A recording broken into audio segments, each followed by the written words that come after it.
Hello again. Hope you can see me here. Great to have you back. In this video, we're going to take a look at pattern Won-Hyo, which is the first green belt pattern. Once again, we're going to be comparing ITF, how some ITF schools do this pattern, and then I'm going to be comparing how we do the pattern and some of the differences, once again, that appear, most of them stylistic differences. So let's take a look here. Like I said, again, I know a lot of people learn from these patterns from watching videos like this, and it's important to keep in mind that this isn't the only way to do it. There are a lot of other schools that do things differently. So let's watch this here. And right off the bat, I want to pause here. Right here, when she does this knife hand, the first question I'd be asking is exactly what are you striking with that knife hand inward front strike? Because this is one of the first differences between how they do the pattern and how we do the pattern. If you look at where she's striking, and if you look at the position of her hand, she's holding her hand up like this, and she's striking as if the person is kind of here off to the side. The way we do this pattern, we do the block, but when we strike here like this. So the opponent is in front of us, in the same direction that we blocked. So when we do the twin forearm block, our next motion is as if you're grabbing the opponent and then pulling them in and striking. And we bring this knife hand all the way around to here. So this hand is in tight on the shoulder. Doesn't matter whether you have the hand open or the hand closed. But this hand, you're not striking here with this knife hand. You're striking here with the knife hand. So that's a notable difference. And there's no way that you could strike somebody when you have your hand up like this. Like, your hand has to be this way because your target is the neck. So you block, you grab, right, as if you're reaching, pull your opponent in, and then strike like this. And then when you finish off with the punch. So continuing forward, no complaints on the punch. Again, their one leg stance is a little different from ours. So once again, that knife hand, you can really see it. I try to pause it. You can see where she's striking with the knife hand. It's not even close. Our knife hand is over here. So once again, block, strike like this, and then punch. So again, the way they teach it is very different from how I learned that technique, how we teach that technique. There's the punch. Circular middle blocks are good. Here, you never punch in the same direction in which you're kicking. So when you're doing a side kick, for example, you don't extend your hand out and punch in the direction that you're kicking. You actually, it looks like you're punching in the opposite direction from what you're kicking, because that's how you generate the force for the side kick, is you actually need that counter action. If you're kicking out and you're putting your hand out like this, that hand is not doing anything. So that's definitely not how that technique is done. Here, the only thing I would say is with her forearm guarding block, her hand is way too high here. This hand should actually be down more in front of your stomach, not way up here in front of the chest. That's more of a high guarding block position and not a standard guarding block position. Again, it's a minor thing, minor difference. We don't say the name of the pattern at the end. Every pattern should finish with a key up, and a key up is a yell. So when she does that final movement in the pattern, that final technique, it should be "Ugh!" That is a key up. So looking at this one more time.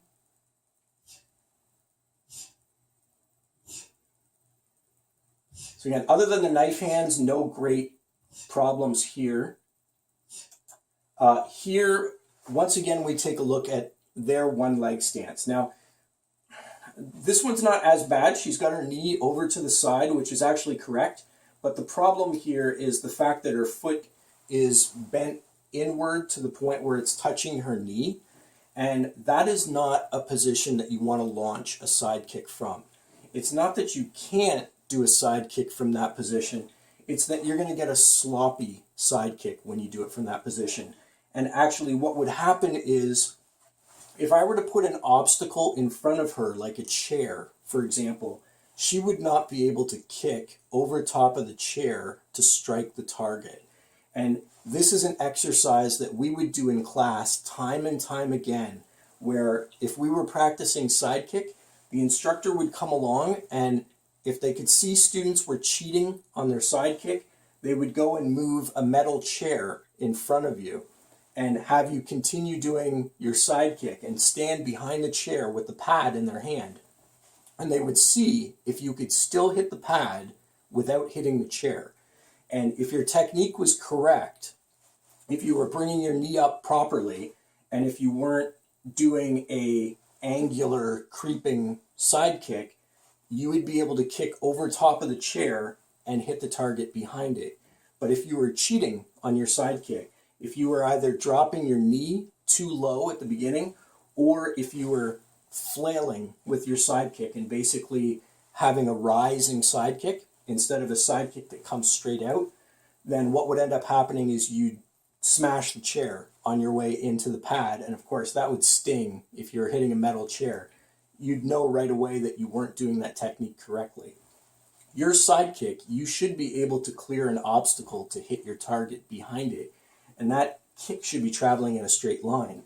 And in this pattern in particular, these are not supposed to be high side kicks. They're just supposed to be middle side kicks. So just straight in at the target.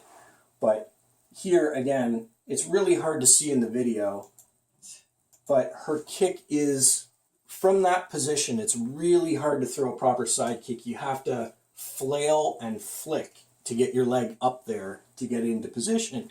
Excuse me, to get into position. So again, watch some of my videos where I'm doing one leg stance, and you'll see the difference there.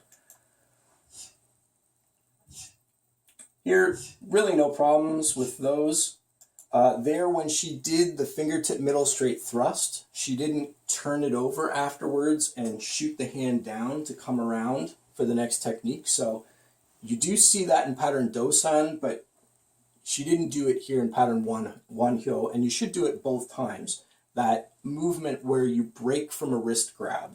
It's a small, subtle thing, but it should be there. Here the pattern repeats just like at the beginning. No complaints other than on the knife hands. Everything else is fine. Really no problems with the circular middle blocks. Again, on that side kick, you don't punch in that direction. Right? So right when she does that guarding block, the final technique, that final guarding block is where the key up should be. And then when you come in at the end of the pattern, I'm not sure if you can see this or not, but if I can just skip right to the end of it.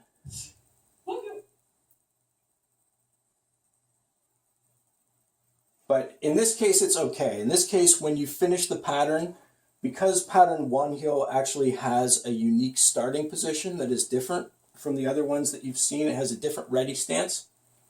Pattern Won-Hyo is actually the first pattern where you do go directly to the finishing position. So that's a small, again, another small change. You don't have to breathe in and breathe out at the end of this pattern. It's simply directly into the finishing position. One thing I will mention at the beginning is the very first movement in this pattern. When you watch her at the start of the pattern, see if I can get it again. I'm not sure if I'm, no, it's not gonna work for me. At the very beginning of the pattern, she's actually looking straight ahead. And this is another difference. On pattern Won-Hyo, at the beginning of the pattern, you should be looking to your left. So when you start the pattern, your hands are in this position, but you should be looking to your left at the beginning of the pattern. And only at the end of the pattern do you look straight forward. So again, here doesn't look like I'm not going to be able to showcase that, but you should be looking to your left at the beginning of the pattern, and then you should be looking straight forward at the end. So that's all I have for this video. Till next time. Thanks.